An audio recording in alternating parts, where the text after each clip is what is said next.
Mesdames et messieurs, bienvenue à Fonzanketompo TV. Mais ne jamais les laisser développer une technologie militaire de pointe. Si un pays essaie de construire un système de défense solide, l'accuser d'être une menace pour la stabilité.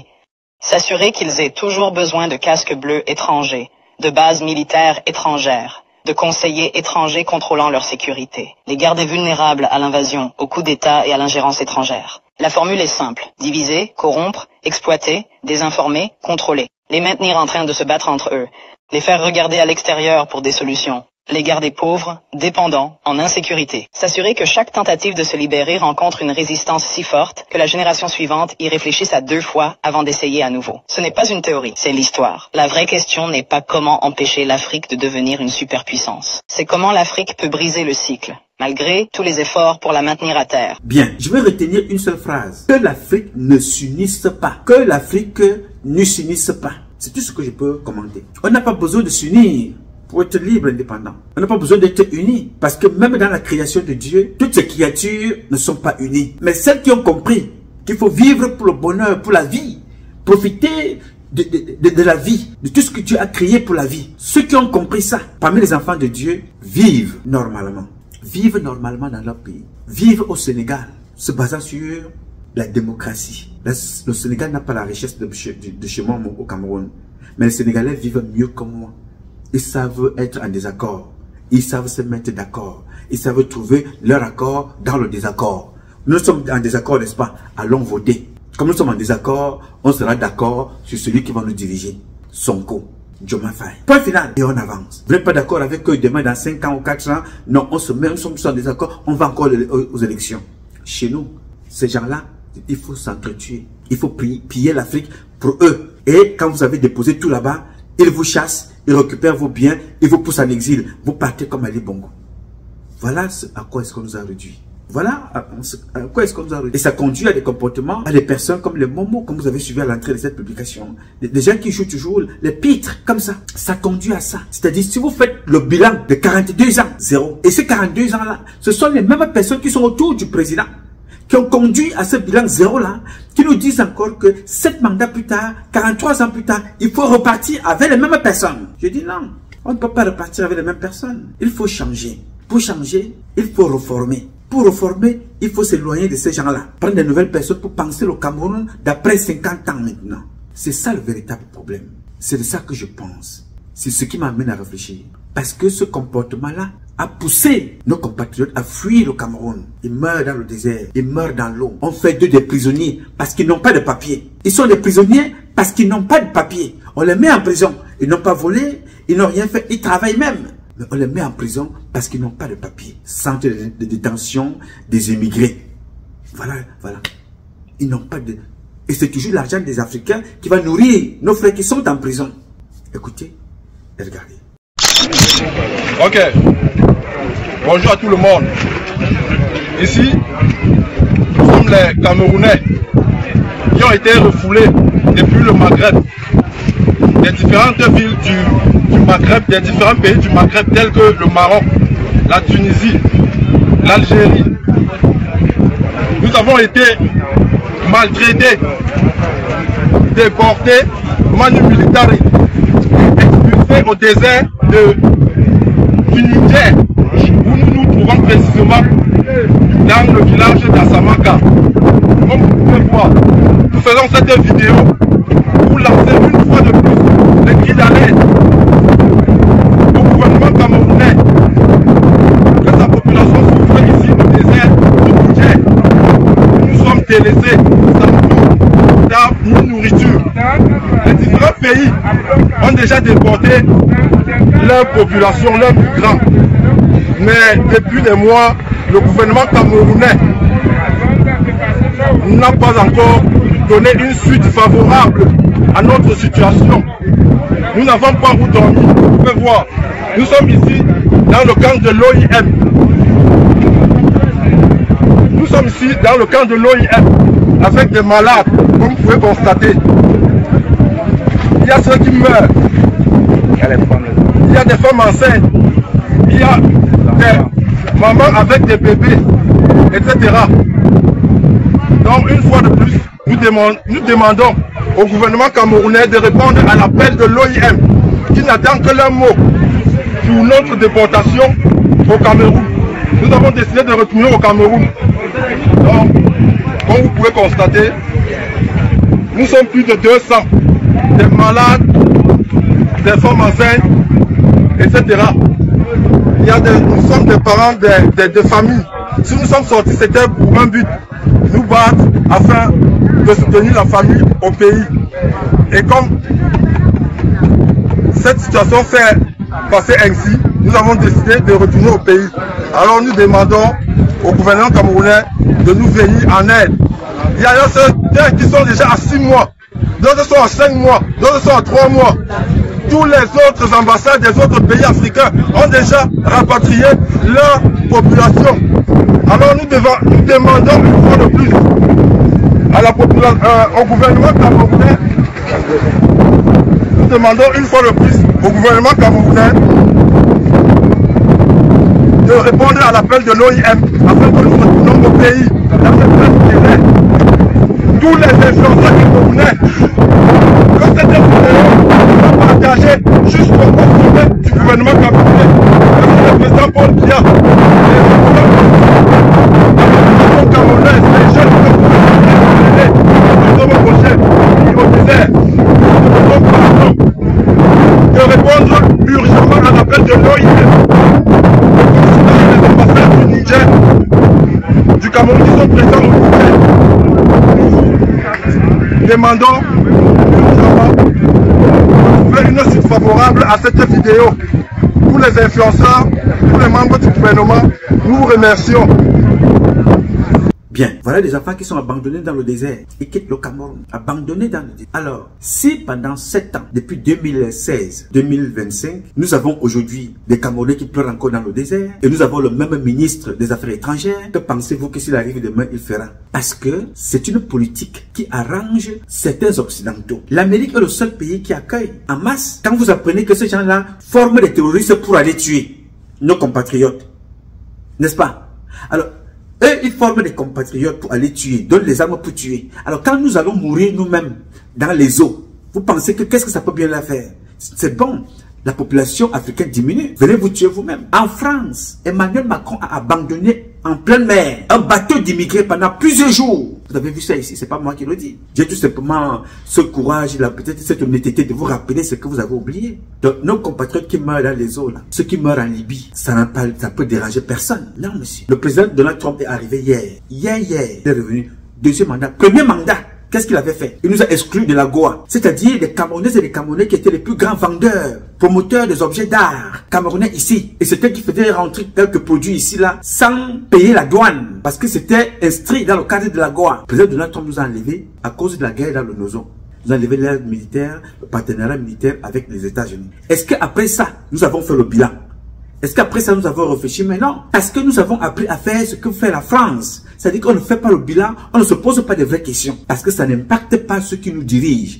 Puisque ceux qui nous dirigent ne vivent pas avec des économies. Ils vivent avec l'argent du vol. Ils ne sentent pas le poids de ce qu'ils ont dans leur compte bancaire. Parce que ce qu'ils ont dans leur compte bancaire, c'est ce qu'ils prennent dans les caisses de l'État. Parce qu'un commerçant qui achète et revend est capable de faire le prix d'achat et le bénéfice. Et il sait où est la faute. Combien a-t-il dépensé dans les transports, à la douane? Combien a-t-il payé des taxes? Combien lui reste-t-il? Pour voir comment il va ménager ses comptes. Mais les membres du gouvernement ne font pas ça. Donc tout ce que nous subissons à l'international, nous subissons ça à cause des gens de chez nous qui ne font pas le bilan. Parce que la France ne les impose pas le bilan. Il faut maltraiter ton peuple. Il faut le jeter en prison. Il faut les tuer comme on tue dans le Nozon. Nous sommes à plus d'1,5 million morts depuis la guerre avec Bakassi, la guerre de Bakassi. Aujourd'hui, nous avons le nord-ouest et le sud-ouest. Après Bakassi. Nous avons Boko Haram. Nous avons les kidnappings en plein Yaoundé, les assassinats dans les maisons, ainsi de suite. Nous sommes, là je vous parle seulement des militaires, à plus d'1,5 million morts, y compris des disparus. Est-ce qu'on pensait que ça dérangeait Macron? Non, Macron va aller parler en Ukraine. Et ce petit-là, ce petit Macron, parce que c'est mon petit frère, hein, c'est pas pour le minimiser, c'est mon jeune petit frère derrière. Quand j'ai commencé le combat, Macron avait 9 ans. Quand j'ai commencé à me battre, à dénoncer, Macron avait 9 ans. Et cet enfant-là arrive et vient nous faire comprendre que non, il faut dealer avec la France et il faut rejeter la Chine. Il est venu pour aller travailler avec les Chinois. Nous sommes à 6 heures de vol. Macron n'a amené aucune usine, aucun transfert de technologie de la France au Cameroun. Rien n'est fabriqué là-bas, mais c'est pillé. Pillé et nos compatriotes sont chassés. En France, mais tout ce qui rentre, c'est le bois, c'est le pétrole, c'est le gaz. Là, ça peut partir. On n'a pas besoin de papier. On peut même vendre moins cher que le quota international. Là, ça rentre. On ne demande pas les papiers. Mais les Camerounais doivent être persécutés. Les Africains doivent être persécutés partout. Parce que dans les différents postes en Afrique, ce sont les représentants, les gardes champêtres qui sont certains présidents en Afrique. Donc, ils peuvent tuer leurs compatriotes. Ça ne peut pas faire de mal à la France. Non. Le président Donald Trump est arrivé hier. Encore une fois de plus. Qu'est-ce qu'il est venu faire? Il a décidé de transformer ce pourquoi on l'a élu. N'est-ce pas? Ça nous fait mal. Ça vous fait mal, n'est-ce pas? Quand il dit qu'il ferme USAID. Et il vous dit que USAID finançait le terrorisme. C'est un président américain. Le patron du renseignement. Nommé par le président américain qui vous dit ça. USAID finançait le terrorisme en Afrique. Alors que fait le président quand il arrive? Qu'est-ce qu'il a décidé de faire? Écoutez et regardez. Saviez-vous que même les touristes français, qui n'ont jamais eu de problème de visa, doivent désormais se soumettre à un entretien en personne pour entrer aux États-Unis? Et que les personnes ayant déjà voyagé dans des pays sensibles sont refoulées sans explication claire? Ces changements ne sont ni des rumeurs, ni des exceptions. Ce sont de nouvelles règles imposées par des mesures récentes, notamment après le retour de Trump sur la scène politique. Et, plus inquiétant encore, elles sont déjà en vigueur. Dans cette vidéo, vous découvrirez 10 nouvelles règles qui surprennent même les voyageurs les plus expérimentés. Des vérifications approfondies de vos comptes sur les réseaux sociaux aux frais supplémentaires cachés pour les passagers de certains pays européens, comme la France et l'Allemagne. Si vous prévoyez de voyager aux États-Unis plus tard cette année, ou si vous connaissez quelqu'un qui le prévoit, regardez attentivement jusqu'à la fin. Ces informations pourraient faire la différence entre l'entrée et l'expulsion à l'arrivée. Entretien en face à face obligatoire, même pour les touristes en provenance de pays exemptés de visa. Saviez-vous que désormais, même si vous êtes citoyen français et exempté de visa pour entrer aux États-Unis, vous pourriez être tenu de vous présenter à un entretien en personne au consulat? Eh bien, c'est exact. Ce changement en surprend plus d'un. Avant, tout était plus simple. Il suffisait de demander un ESTA en ligne, d'obtenir l'autorisation, et voilà. Il suffisait d'embarquer. Mais avec les nouvelles règles imposées en 2025, notamment après le changement de gouvernement aux États-Unis, la situation a changé. Désormais, si le système identifie un facteur de risque dans vos antécédents, aussi minime soit-il, vous pourriez recevoir une notification vous demandant un entretien personnel avant même d'embarquer. Et quel serait ce facteur de risque? Il pourrait s'agir d'un élément anodin, un récent voyage dans un pays considéré comme sensible, un nom de famille figurant sur des listes de surveillance, une faute de frappe sur le formulaire. Même le simple fait d'avoir récemment changé d'emploi sans mettre à jour ces informations pourrait suffire à éveiller les soupçons. Lors de l'entretien, les agents consulaires vous poseront des questions directes. Pourquoi souhaitez-vous vous rendre aux États-Unis? Combien de temps comptez-vous y rester? Où allez-vous séjourner? Qui vous accueillera? Ils analyseront même vos réponses. S'ils estiment que quelque chose n'est pas clair, même si votre ESTA est approuvé, ils peuvent tout simplement vous refuser l'entrée avant même que vous embarquiez. Cette situation touche particulièrement les touristes âgés voyageant seuls, les couples rendant visite à leurs enfants ou petits-enfants, et les retraités qui effectuent souvent de longs voyages. Le problème est que beaucoup ignorent l'existence de cette règle et ne l'apprennent qu'après avoir acheté leur billet et reçu la notification obligatoire. Si vous ou l'un de vos proches prévoyez de vous rendre aux États-Unis dans les prochains mois, soyez vigilants. Même si votre pays figure sur la liste des pays exemptés de visa, l'entrée ne sera plus automatique. Cet entretien pourrait devenir la nouvelle norme. Interdiction d'entrer sur le territoire en cas de liens antérieurs avec des pays considérés comme des ennemis stratégiques. Cette nouvelle mesure effraie de nombreux voyageurs, et ce n'est pas une coïncidence. En 2025, le gouvernement américain adoptera des critères beaucoup plus stricts concernant les antécédents de voyage et les liens personnels avec certains pays. Pour justifier cette nouvelle règle, il invoque les liens stratégiques avec des nations adverses. Mais qu'est-ce que cela signifie concrètement? Cela signifie que si vous avez déjà voyagé dans des pays comme l'Iran, la Syrie, la Corée du Nord, la Russie ou même la Chine, Même à des fins touristiques il y a des années, cela pourrait automatiquement déclencher une alerte dans le système d'immigration. Et ce n'est pas tout.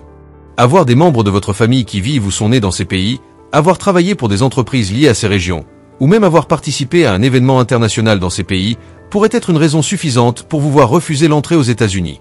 Le problème est que cela n'est pas clairement expliqué sur les formulaires.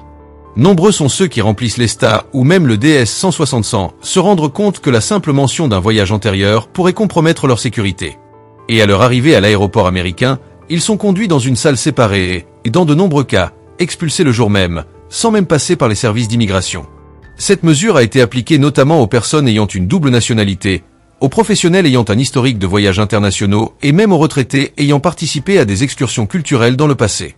Le plus choquant, peu importe que vous ayez un billet aller-retour, une assurance voyage, une réservation d'hôtel ou une lettre d'invitation, le simple fait d'avoir foulé le sol d'un pays détesté par les États-Unis depuis 10 ans peut déjà être interprété comme un risque. Preuve financière minimale requise pour entrer en tant que touriste. C'est l'un des changements qui surprend le plus grand nombre, notamment ceux qui voyagent avec un budget plus serré. À partir de 2025, les agents d'immigration américains exigeront des touristes qu'ils prouvent clairement et de manière convaincante qu'ils disposent de suffisamment d'argent pour subvenir à leurs besoins pendant toute la durée de leur séjour aux États-Unis. Mais que signifie « assez d'argent » ? Ils n'acceptent plus de réponses vagues comme « j'ai une carte de crédit » ou « je me débrouillerai tout seul ». Désormais, l'agent peut vous demander de présenter vos soldes bancaires, vos relevés récents, de l'argent liquide, voire une preuve de revenu de votre pays d'origine. Et si vous n'avez pas assez d'argent pour couvrir la durée de votre séjour aux États-Unis, même si vous avez déjà acheté un billet aller-retour, l'entrée peut vous être refusée sur place au comptoir d'immigration. Pour les personnes voyageant avec une réservation chez un ami ou un membre de leur famille, une lettre de soutien signée et reconnue par l'hôte, attestant qu'il prendra en charge vos frais pendant votre séjour, peut également être exigée. Cette lettre doit être dûment documentée. Le montant minimum requis n'est pas fixe, mais il s'élève souvent à environ $100 par jour de séjour. Autrement dit, pour un séjour de 2 semaines, le touriste doit disposer d'au moins $1 400, que ce soit sur un compte bancaire, en espèces ou par carte avec un plafond d'utilisation. Ce montant peut augmenter en fonction de la ville de destination ou du profil du voyageur. Cette règle a été créée pour empêcher les touristes d'entrer dans le pays avec l'intention de travailler illégalement ou de dépendre des fonds publics. Cependant, dans la pratique, de nombreux voyageurs de bonne foi sont pris au dépourvu et se voient refuser l'entrée, faute de pouvoir justifier du montant minimum requis. Le conseil est simple, emportez tout imprimé, relevé bancaire des 3 derniers mois, plafond de carte de crédit, justificatif de retrait récent, justificatif d'hébergement et billet de retour. Mieux vaut prévenir que guérir plutôt que d'être expulsé faute de documents. Revue complète de l'histoire des médias sociaux au cours des 5 dernières années. Cette nouvelle règle a choqué de nombreuses personnes, notamment celles qui n'auraient jamais imaginé qu'une simple publication sur Facebook ou un commentaire sur Instagram puisse entraver l'entrée aux États-Unis. Or, c'est exactement ce qui se passe. Depuis le durcissement de la politique d'immigration en 2025, les autorités américaines examinent de plus près l'historique des réseaux sociaux des personnes demandant à entrer dans le pays. Et il ne s'agit pas seulement des demandeurs de visa. Même les touristes originaires de pays exemptés peuvent désormais faire analyser leurs comptes avant de passer les contrôles d'immigration. L'accent est mis sur l'identification des comportements suspects, des propos considérés comme dangereux, des publications témoignant de sympathie pour des groupes extrémistes ou de tout signe indiquant que le visiteur pourrait représenter une menace pour la sécurité nationale. Mais le plus surprenant est que même des blagues mal interprétées, de vieilles photos prises dans des pays sensibles ou des phrases partagées sans contexte sont utilisées pour justifier l'interdiction d'entrée de passagers. Ce n'est pas une exagération. Des cas de voyageurs se sont vus refuser l'entrée aux États-Unis parce qu'ils avaient aimé des pages traitant de sujets jugés sensibles, partagé des mêmes politiques ou publié des messages critiquant le gouvernement américain. Tout cela relève de ce que l'on appelle les antécédents numériques, qui ont désormais la même valeur qu'un casier judiciaire ou un casier judiciaire. Et comment accèdent-ils à ces informations ? Lorsqu'ils remplissent un formulaire électronique, comme l'ESTA, les voyageurs sont invités à indiquer leurs principaux réseaux sociaux. Toute omission ou tout mensonge peut également éveiller les soupçons. Mais même sans remplir le formulaire, rien n'empêche les services d'immigration de mener leurs propres recherches, et ils disposent d'outils avancés pour croiser les données. Que faire ? Consultez vos réseaux sociaux avant de voyager. Vérifiez les photos publiques, les pages « j'aime » et les anciens commentaires. Si quelque chose risque d'être mal interprété, il est conseillé de l'archiver ou de le restreindre. Il ne s'agit pas de censure, mais d'éviter des malentendus qui peuvent s'avérer coûteux. Élargissement de la liste des articles interdits dans les bagages à main. C'est l'un de ces changements que beaucoup de gens ne découvrent qu'au mauvais moment, lorsqu'ils sont déjà devant la machine à rayon X de l'aéroport, avec leurs bagages fouillés et un agent de sécurité qui dit « ce n'est plus autorisé ».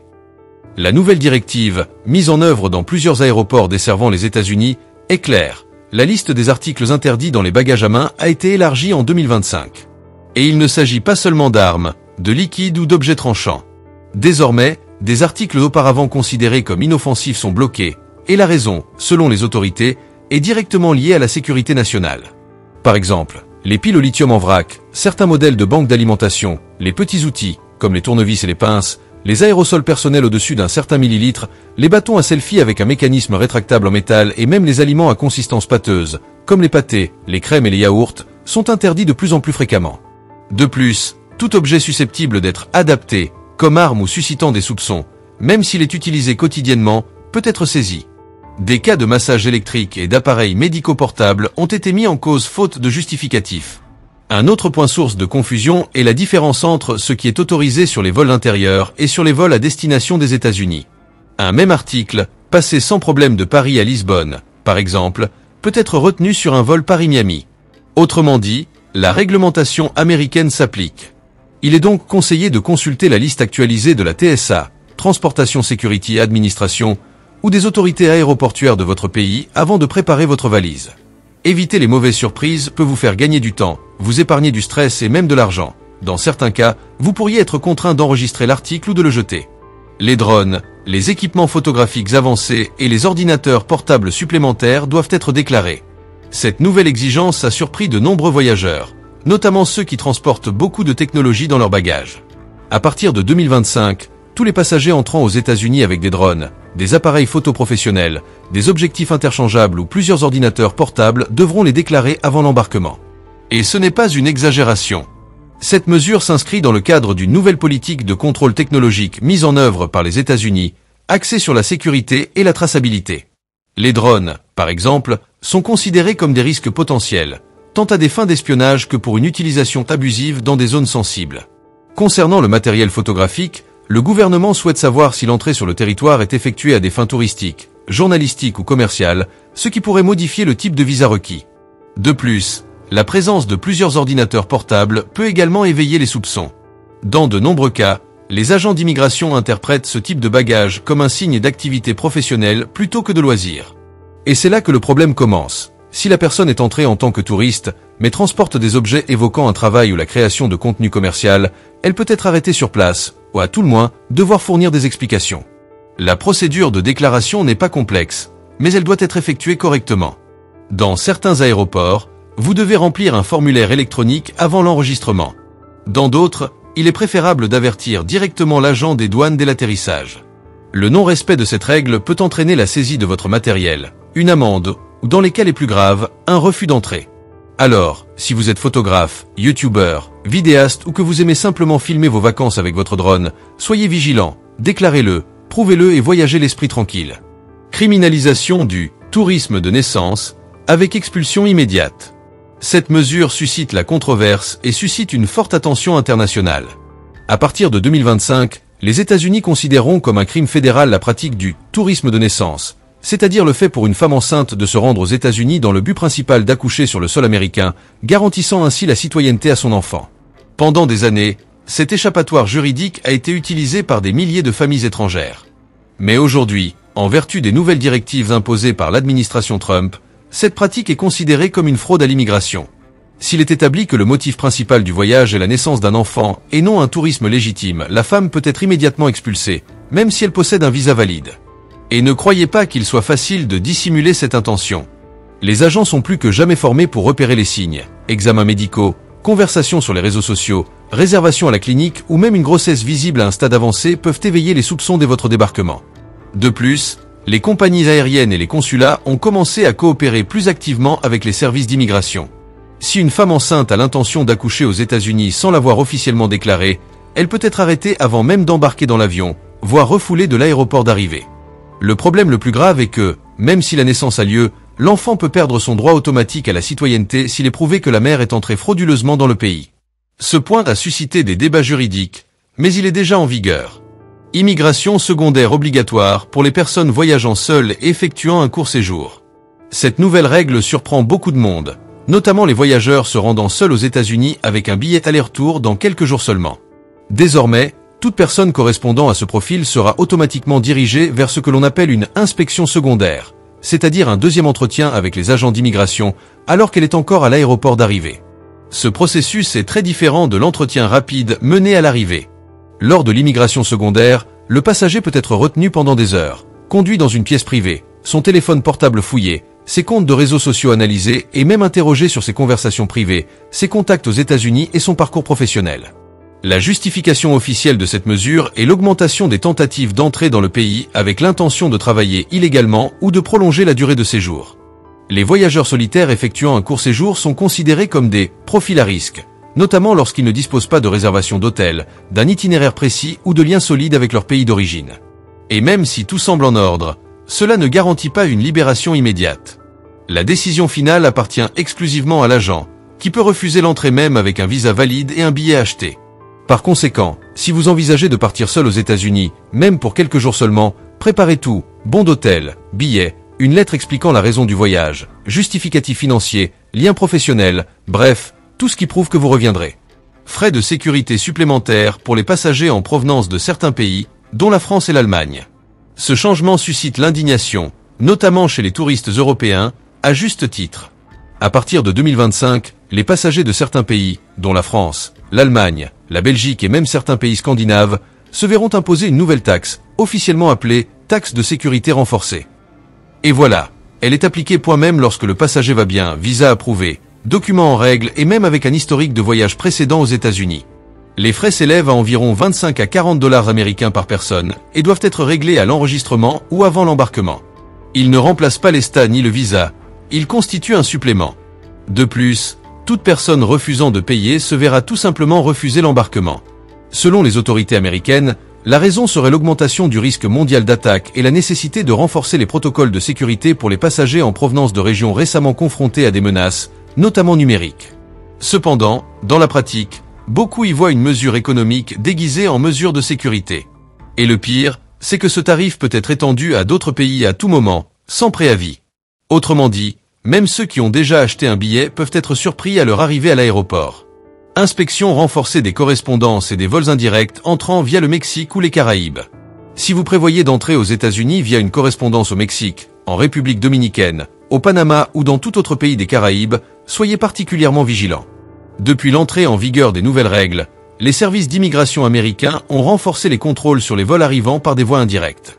Officiellement, la justification est la lutte contre le tourisme irrégulier, c'est-à-dire les personnes qui tentent de contourner les systèmes de contrôle en se rendant dans des pays qui n'exigeaient auparavant pas autant de documents.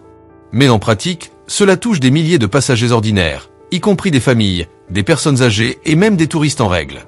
À l'arrivée via une correspondance considérée comme à risque, comme Cancun, Punta Cana ou Mexico, les passagers peuvent être automatiquement dirigés vers un contrôle secondaire. À ce stade, les agents ont plus de liberté pour poser des questions détaillées, demander des documents supplémentaires et même fouiller les appareils électroniques. De nombreux voyageurs signalent des retards pouvant aller jusqu'à 5 heures à l'immigration et dans certains cas, une expulsion sommaire sur simple soupçon, même si le motif du voyage est un tourisme légitime. Alors, si vous prévoyez un voyage aux États-Unis en 2025 et que votre vol fait escale dans l'un de ces pays, un conseil simple, préparez-vous à être interrogé comme jamais auparavant. Et si possible, envisagez un itinéraire direct, même s'il est plus cher, pour éviter les tracas. Si vous êtes arrivé jusqu'ici, vous l'avez déjà remarqué, les voyages aux États-Unis en 2025 ont beaucoup changé. Les règles sont plus strictes, les exigences plus détaillées, et même ceux qui sont toujours entrés sans problème peuvent désormais se voir refuser l'entrée. C'est pourquoi l'information est votre meilleure protection. Si cette vidéo vous a été utile, abonnez-vous à la chaîne pour continuer à recevoir des alertes comme celle-ci, partagez-la avec tous ceux qui voyageront dans les prochains mois et laissez un commentaire. Laquelle de ces nouvelles règles vous a le plus surpris? À bientôt pour la prochaine vidéo. Bien, au-delà de traquer les sans-papiers aux États-Unis, même ceux qui travaillent, au-delà de réformer au niveau de l'immigration, il a décidé de réformer partout. L'argent doit rentrer. Il a fait le bilan, étant au quartier. Il a observé. Et qu'est-ce qui ne va pas? Il a noté. Qu'est-ce qui va aller? Il a noté. Vous allez aimer, vous n'allez pas aimer. C'est son programme et c'est le programme des fils de son pays. C'est pour ça qu'il a été élu. S'ils ne sont pas contents, l'année prochaine, ils ne vont pas élire les mi-termes. Il a fait le bilan, il a observé, il a décidé de changer. Voici ce que je veux pour mon pays. Il a été de le faire. Vous allez être content en Europe, vous allez être content en Afrique, vous n'allez pas être content. Il n'en a rien à faire. Il fait ce qu'il a à faire. Pour son peuple, pour ce qu'il a pensé, c'est pour ça qu'il a été élu. Aujourd'hui, la politique internationale, la France et les autres régions au sans-papier. Tu n'as pas les papiers, tu n'entres pas. Tu n'as pas ceci, tu ne fais pas ceci. Vous devez même manger le porc. Obligatoirement, vous devez manger le porc. La politique des dirigeants français, c'est l'islam, c'est les noirs, c'est le terrorisme, c'est la diplomatie de la manipulation et du mensonge. Voilà toute la politique de la France. Dans cette diplomatie-là, il faut aller tuer en Afrique, il faut aller piller en Afrique. Et nous sommes là, en train de courir, il faut aller élire, non, tel est candidat, tel n'est pas candidat, tel a l'opposition, tel allait faire campagne en France, tel allait faire campagne aux États-Unis. Nous sommes à ce niveau-là. Alors que le véritable problème en ce moment, le monde est en train de se rediviser, ils sont en train de se partager à nouveau le monde, comme en 1884 et en 1885. Ça se passe devant nous. Ça se passe devant nous. Les accords se font devant nous. Le Congo, vous avez suivi. Vous avez suivi la guerre en Iran. On vous dit que non, on a d'abord prévenu l'Iran. On dit qu'on vient te bombarder. L'Iran aussi a prévenu que non, on vient aussi te bombarder. Vous avez vu en Ukraine, les gens sont en train de se retirer après avoir tué des milliers, voire des millions de personnes. On abandonne l'Ukraine. Attendez donc ce qui va se passer en Afrique. Au lieu qu'on se pose des bonnes questions, comment allons-nous faire pour ne pas tomber dans ce piège qui est en train encore de revenir pour... On ne peut pas vivre sans les autres pays, mais comment faire pour peser sur nos propres intérêts? On ne pense pas, on ne fait pas le bilan. On veut aller à une élection. Je ne suis pas pour vous. Je ne suis pas pour aller à une élection. Je n'irai pas. Je ne soutiens personne. Je soutiens le peuple camerounais. C'est mon candidat, c'est le peuple souverain qui reprenne son destin en main. C'est ça ma préoccupation. Et je vous dis donc, ne faites pas la politique de ces gens-là. Regardez ce qu'ils font au président de l'Ukraine. Regardez ce qu'ils ont fait à Ali Bongo. Regardez ce qu'ils ont fait à Omar Bongo. Regardez ce qu'ils ont fait à Bachar el-Assad. Lui, il a quitté son pays pour aller vivre maintenant en Russie. Regardez Blaise Compaoré. Je vous rappelle toujours ça pour que ça nous explique pourquoi est-ce que nous ne devons pas faire le jeu de ces gens-là. Il faut remettre tout à zéro pour recommencer. S'il vous plaît. C'est ce que je pense. Je peux me tromper, mais c'est ce que je dis, c'est ce que je pense. Arrêtons ça. Reprenons nos valeurs en main. Parlons-nous. Parlons. Le français, même quand son frère a volé, braqué, comme vous avez suivi l'histoire de Air Cocaïne avec Nicolas Sarkozy, le français veut que son citoyen rentre dans son propre pays. Nous sommes les seuls aujourd'hui que nous prenons nos citoyens, présidents de la République. On les expulse de nos pays. On expulse nos enfants. On expulse nos parents. La France, même le plus petit voleur de poules à l'extérieur, la France doit le ramener chez eux là-bas en France. Nous sommes les seuls qui acceptons que on abandonne nos présidents. On les pousse entre les mains de ces gens-là. Avec leur complicité, bien sûr, parce qu'ils ont servi. Mais n'acceptons plus qu'après avoir utilisé nos parents contre nous, on les oppose contre nous et qu'on les humilie encore contre nous pour en croyant nous faire plaisir. On les expulse, on va être content. Oui, Ali Bongo, c'est bien fait pour lui. Non, non, non. N'acceptons pas ça pour Paul Biya. Il faut que ça s'arrête quelque part. On a tué Idriss Déby devant nous tous. Nous tous. On l'a tué devant nous tous. On a tué Kadhafi devant nous tous. Jusqu'à quand allons-nous accepter qu'on humilie les nôtres comme ça? Jusqu'à quand? Et après ça, vous écoutez ce que dit la femme d'Ali Bongo. Elle va insulter et critiquer les dirigeants gabonais. Écoutez et regardez. Madame Sylvia, on l'a très bien gardée. On l'a très bien gardée. Moi, personnellement, elle m'a remercié en partant, monsieur le colonel. Merci beaucoup, que Dieu vous protège. Elle est musulmane. J'ai dit alhamdulillah. Mais dire que Madame Sylvia a eu des tortures, a eu ceci, cela, c'est de n'importe quoi. Vous avez vu concernant Noureddine, pour que je n'oublie pas, quand ils se sont amusés à prendre le téléphone, à remettre à Noureddine, moyennant une somme d'argent, qu'est-ce qu'on a fait? Il y a 3 agents qui ont été radiés à le haut commandement. Mais c'est suite à ça. Le téléphone est strictement interdit. Madame Sylvia avait une visite consulaire. Notamment Madame Degrada, qui est la consul générale de France au Gabon.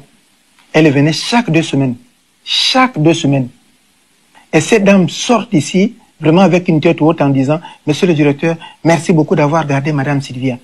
On n'a pas vu une fois où Madame Sylvia a dit à cette dernière, voilà, je suis maltraitée, ou voilà.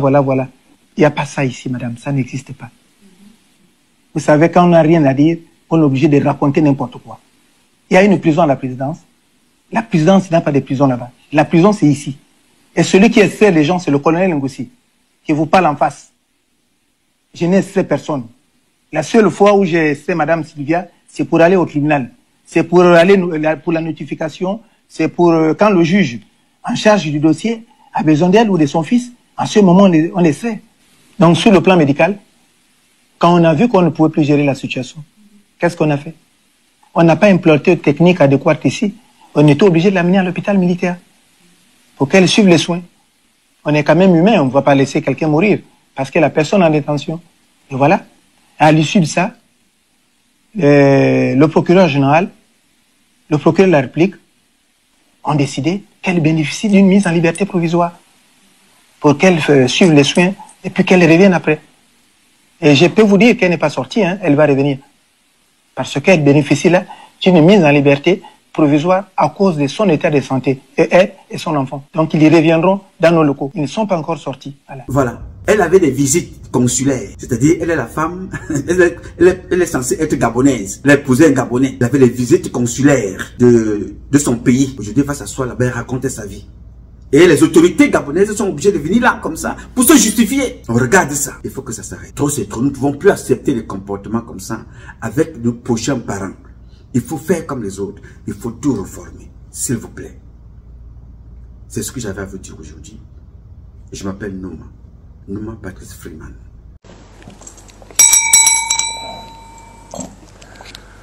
Mesdames et messieurs, bienvenue à Fonza Nkontompo TV.